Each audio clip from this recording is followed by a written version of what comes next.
കൂട്ടുകാരെ ഇത് കണ്ടിട്ടുണ്ടോ? തവ ഗ്രിൽഡ് ചിക്കൻ ടിക്ക കേട്ടോ. എന്നെ ഒരു ടേസ്റ്റാണെന്നറിയാം കഴിക്കാനായിട്ട്.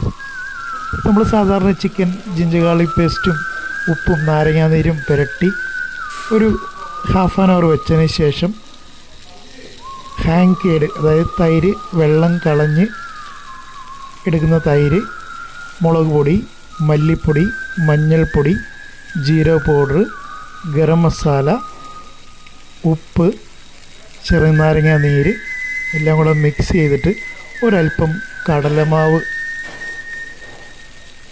തിളപ്പിച്ച എണ്ണയിൽ കടലമാവിട്ട് ശരിക്കും സോട്ട് ചെയ്ത് അതിൻ്റെ കൂടത്തിയിട്ട് ഒരല്പം കടുകെണ്ണയും കൂടെ ഒഴിച്ച് നന്നായിട്ട് മിക്സ് ചെയ്ത് സ്ക്യൂറിൽ ക്യാപ്സിക്കവും തക്കാളിയും ഒനിയനൊക്കെ ക്യൂബായിട്ട് എടുത്തിട്ട് കുത്തി സ്ക്യൂറിൽ കോർത്ത് തവയിൽ ഗ്രില്ല് ചെയ്ത് വെച്ചേക്കണതാണ്. ലാസ്റ്റ് മല്ലിയിലയും ചാറ്റ് മസാലയും ഇട്ടിട്ട് ഉപയോഗിക്കും കേട്ടോ. നമ്മൾ തവയിൽ നിന്ന് എടുക്കുന്നതിന് മുമ്പ് അല്പം ബട്ടർ ഇങ്ങനെ ബ്രഷ് ചെയ്ത് കൊടുത്തുവിടും. പിന്നെ ഒരു ടേസ്റ്റാണെന്നറിയാമോ കഴിക്കാനായിട്ട്.